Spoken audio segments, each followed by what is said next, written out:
Hello students, आज आप लोग के सामने क्लास 12 इंग्लिश मीडियम मैथमेटिक्स का लेक्चर 9 लेकर उपस्थित हूँ, जो कि मैट्रिक्स जो करंट टॉपिक आप लोगों का चल रहा है चैप्टर उस पर रिलेटेड है। और कुछ जो क्वेरीज आप लोगों की आई है, 2-3 क्वेश्चन आज उसको हम देखते हैं, क्योंकि ट्रांसपोज ऑफ मैट्रिक्स ये लगभग आप लोगों का हो गया होगा और ये समझ में भी आ गया होगा, क्योंकि ये सिंपल सा है। तो आज ये लास्ट ये ट्रांसपोज की कंडीशन के हिसाब से होगा। तो आइए इसमें हम फर्स्ट क्वेश्चन हम लेते हैं। आपकी एक्सरसाइज ही का एक क्वेश्चन है। इसमें ये कह रहा है कि if A and B are symmetric matrices prove that A B is symmetric if and only if A B is equal to B A, कि जब ए बी ए के इक्वल होगा तो ए बी सिमेट्रिक होगा, और जहाँ ए और B आपके सिमेट्रिक मैट्रिक्स हैं। तो अब इसके लिए हमें क्या करना होगा भाई, चूंकि ए और बी सिमेट्रिक मैट्रिक्स है, तो since A and B are symmetric matrices, तो जब ये सिमेट्रिक हो गए ए और बी, तो transpose of A equal to A हो जाएगा, and also transpose of B is equal to also B के इक्वल। अब हमें जो चेक करना है वो ए बी को। Now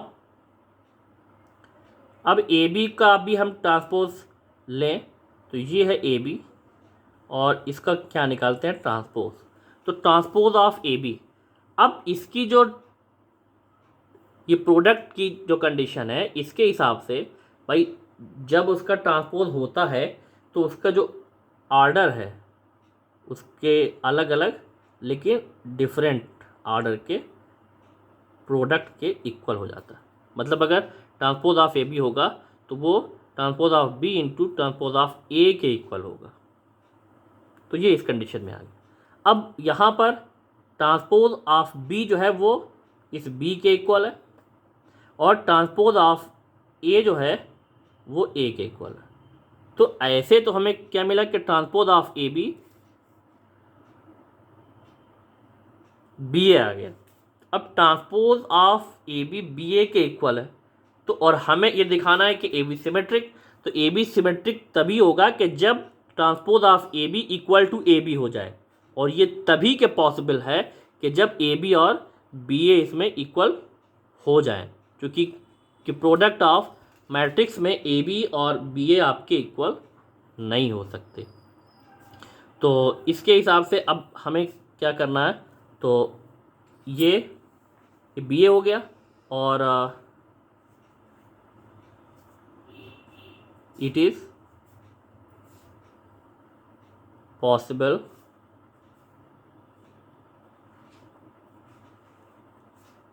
when AB equal to B A. क्या पॉसिबल कि ये आपका ए बी या transpose of A B equal to इस ए बी के इक्वल हो जाए। तो ए बी के इक्वल जब ये आ गया, so A B is symmetric.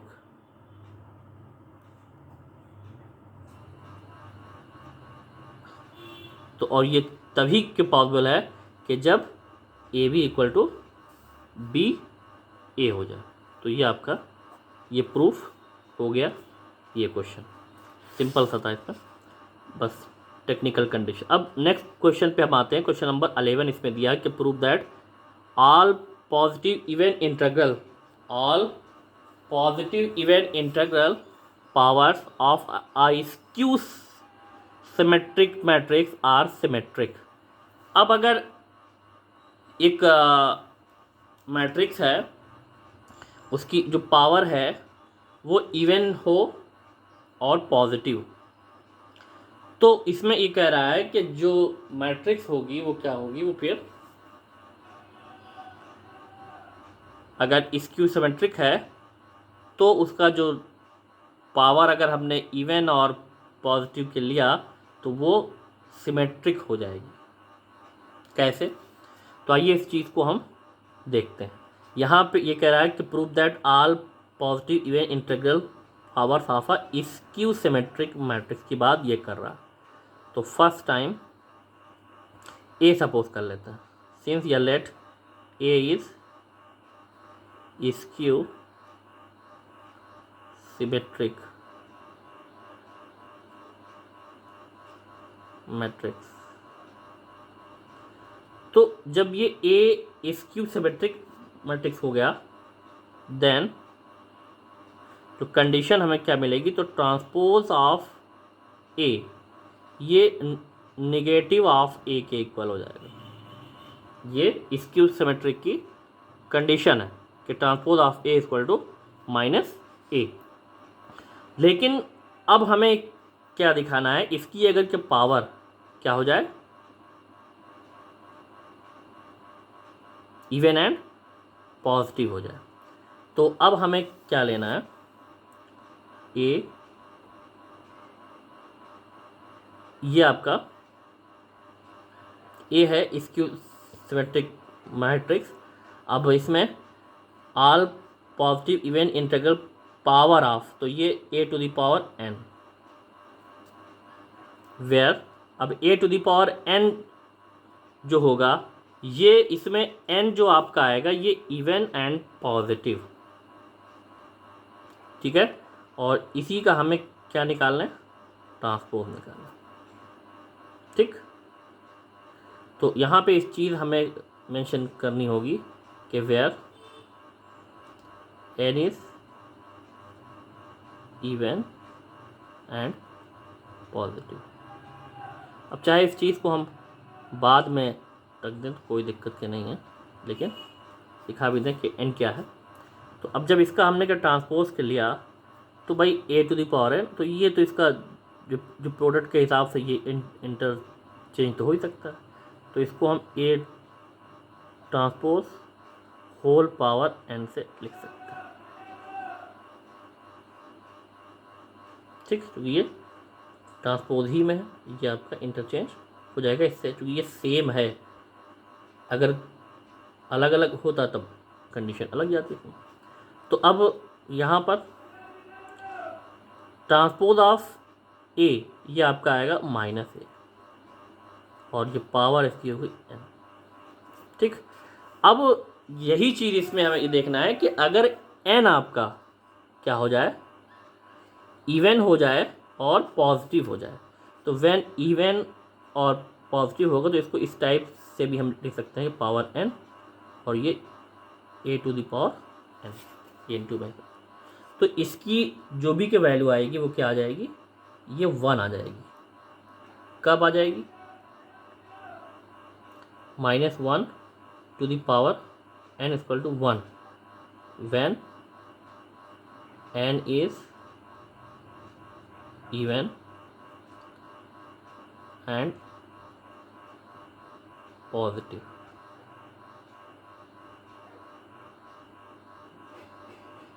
ठीक। तो जब इवन और के पास है तो इसकी वैल्यू हो गई 1 हो गई। जब इसकी के वैल्यू 1 हो गई तो इसका मतलब कि A to the power N, इसका अगर ट्रांसपोज हमने निकाला तो ये इसी के इक्वल आ गया। तो जब इसी के इक्वल आ गया तो इसका मतलब कि A to the power N is positive, वो A to the power N is symmetric, और यही हमें प्रूफ करना था, ठीक। तो ये थी ये कंडीशन इसकी। ऐसे इसी का एक दूसरा भी क्वेश्चन आता है कि अगर इसकी इंटीग्रल के पावर आपकी क्या हो जाए? ऑड एंड पॉजिटिव हो जाए। अब ऑड एंड के पॉजिटिव होगा तो उसके लिए तो आइए उसको भी यहीं पे हम सॉल्व कर लें।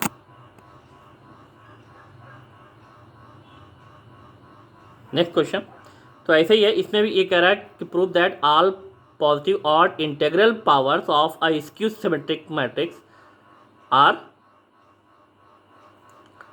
Skew symmetric. तो अब वही कंडीशन तो अब इसको हमें क्या करना, अब अगर के सॉल्व करना है इसको, इसमें भी हमें सपोज कर लेंगे कि let A is skew symmetric.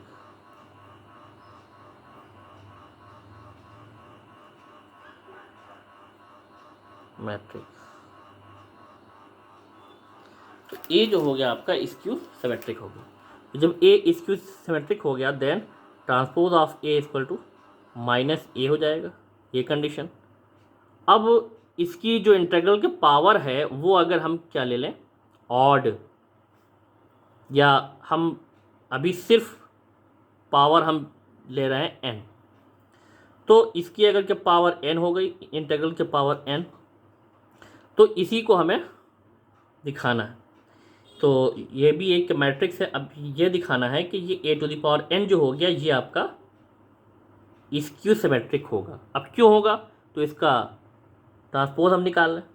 तो ट्रांसपोज निकाला इसका जब हमने, तो ट्रांसपोज जब होगा तो भाई कंडीशन तो चेंज होती है उसकी, लेकिन अब इसके हिसाब से तो यहाँ पे हमें क्या मिल जाएगा, transpose of A to the whole power n हो जाएगा।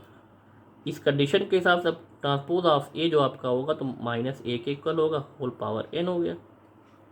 जब होल के पावर n हो गया तो यहाँ पर -1 to the power n into A to the power n आ गया। यहाँ तक तो ठीक ठीक। अब इसमें हमें ये देखना है कि when n is odd and positive.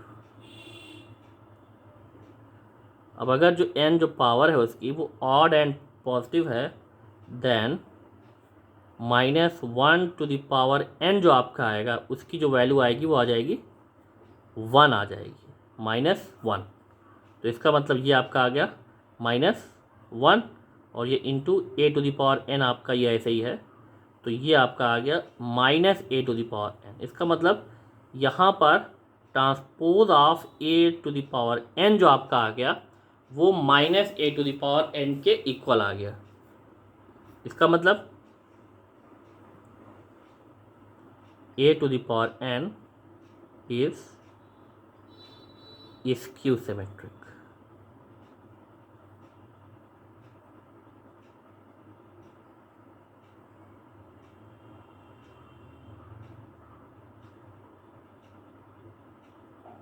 ठीक, तो ये था एक और क्वेश्चन जो कि सिंपल है, अभी आप लोग समझ भी गए होंगे। और ये इंपॉर्टेंट कई बार बोर्ड में आ भी चुके हैं इस टाइप के एक और ये मोस्ट इम्पॉर्टेंट क्वेश्चन है, ये बोर्ड में आ भी चुका है कई बार।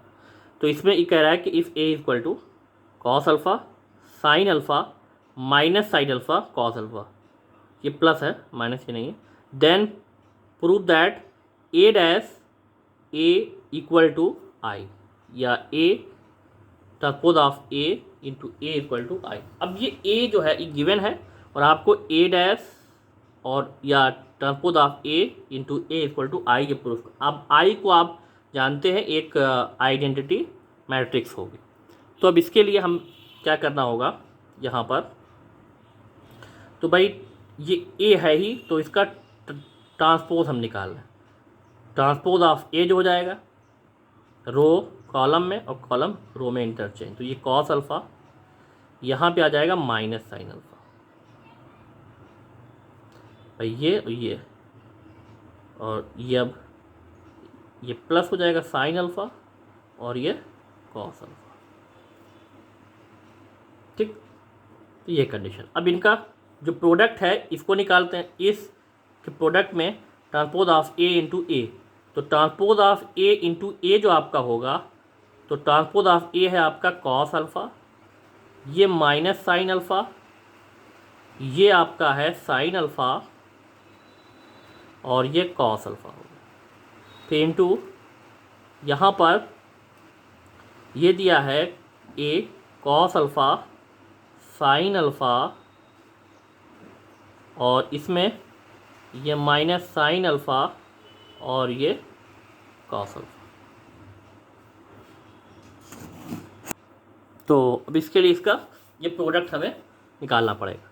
इसके प्रोडक्ट में अब क्या करेंगे, ये तो आप लोग जानते ही हैं कि प्रोडक्ट में रो और कॉलम में और कॉलम उसके जो करस्पॉन्डिंग एलिमेंट है उनका मल्टीप्लाई। तो ये A11 जहाँ पे आएगा तो फर्स्ट वाले का cos alpha cos square alpha हो जाएगा, फिर माइनस साइन अल्फ़ा और ये माइनस साइन अल्फ़ा तो प्लस साइन स्क्वायर अल्फ़ा होगा, फिर ये यहाँ पर इसी का सेकंड कॉलम से तो ये साइन और ये कॉस अल्फ़ा और ये साइन अल्फ़ा, तो sine alpha into cos alpha, ठीक। फिर ये माइनस साइन अल्फ़ा और ये तो ये minus sine alpha into cos alpha, ये कंडीशन। नेक्स्ट में जब आएगा ऐसे इसमें ये साइन अल्फ़ा कॉस अल्फ़ा और फिर जब इसका इसमें आएगा तो minus sine alpha into cos alpha, फिर इसका इसमें साइन स्क्वायर अल्फ़ा हो जाएगा और ये कॉस स्क्वायर अल्फ़ा, ठीक है। तो ये कंडीशन आ गई। अब रिजल्ट क्या आया यहाँ पे, तो इसमें cos square plus sine square या इसको हम sine square theta plus cos square के थीटा हो जाएगा तो ये हो जाएगा 1, ये तो कैंसिल हो गया, इसकी वैल्यू हो गई 0, यहाँ पे ये कैंसिल हो गया, ये 0 हो गया और ये भी 1 आ गया। ये जो कंडीशन आ गई ये आपकी एक स्क्वायर मैट्रिक्स है और यूनिट मैट्रिक्स, मतलब ये आई हो गई। तो यहाँ पे इसका मतलब इसको A transpose of A into A equal to इसको आई हम लिख सकते हैं, और ये आपका यही प्रूफ करना था इसमें और ये प्रूफ हो गया। तो ये था आज के ये क्वेश्चंस। अब इनको आप लोग लगाइएगा। क्वेरीज आप लोगों की बहुत कम आ रही है, एक आध लोगों की, तो आप लोग